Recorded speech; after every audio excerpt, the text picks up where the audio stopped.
एक छोटे से कस्बे में रमेश नाम का एक लड़का रहता था। बचपन में ही पिता की मृत्यु हो जाने के कारण परिवार की आर्थिक स्थिति बड़ी दयनीय थी। रमेश की मां कुछ पढ़ी लिखी जरूर थी, लेकिन उतनी पैसे से नौकरी कहाँ मिलने वाली थी। सो घर घर बर्तन मांजकर और सिलाई बुनाई का काम करके किसी तरह अपने बच्चे को पढ़ा लिखा रही थी। रमेश स्वभाव से थोड़ा शर्मीला था और अक्सर चुपचाप बैठा रहता था।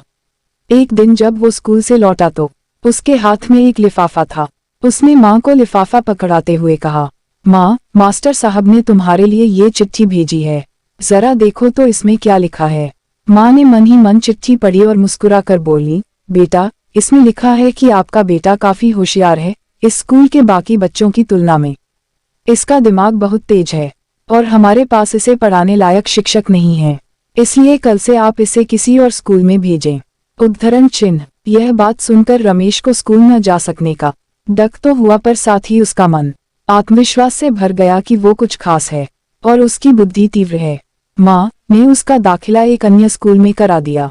समय बीतने लगा। रमेश ने खूब मेहनत से पढ़ाई की। आगे चलकर उसने सिविल सर्विसेज परीक्षा भी पास की और IAS ऑफिसर बन गया।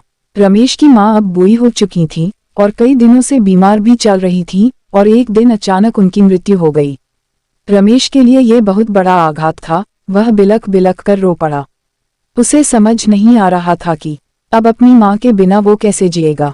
रोते रोते ही उसने माँ की पुरानी अलमारी खोली और हाथ में उनकी माला, चश्मा और अन्य वस्तुएं लेकर चूमने लगा।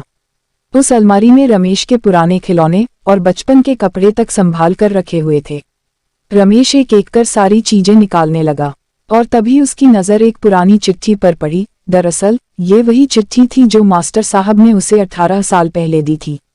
नम आंखों से रमेश उसे पढ़ने लगा। आदरणीय अभिभावक, आपको बताते हुए हमें अफसोस हो रहा है कि आपका बेटा रमेश पढ़ाई में बेहद कमजोर है और खेल कूद में भी भाग नहीं लेता है।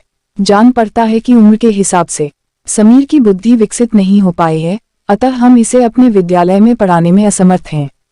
आपसे निवेदन है कि रमेश का दाखिला किसी मंद बुद्धि विद्यालय में कराएं अथवा खुद घर पर रखकर इसे पाएं। सादर, प्रिंसिपल। रमेश जानता था कि भले अब उसकी माँ इस दुनिया में नहीं रही, पर वो जहाँ भी रहे उनकी ममता, उनका आशीर्वाद सदा उस पर बना रहेगा। भगवान सभी जगह नहीं हो सकते, इसलिए उसने माँ बनाई। माँ से बढ़कर त्याग और तपस्या की मूरत भला और कौन हो सकता है। हम पढ़ लिख लें, बड़े होकर कुछ बन जाएं, इसके लिए वो चुपचाप ना जाने कितनी कुर्बानियां देती है, अपनी जरूरतें मारकर हमारे शौक पूरा करती है। यहाँ तक कि संतान बुरा व्यवहार करे तो भी माँ उसका भला ही सोचती है। सचमुच माँ जैसा कोई नहीं हो सकता। आपको ये वीडियो कैसा लगा, आप हमें कमेंट के माध्यम से जरूर बताएं और ऐसे ही वीडियो देखने के लिए हमारे YouTube चैनल को सब्सक्राइब करें।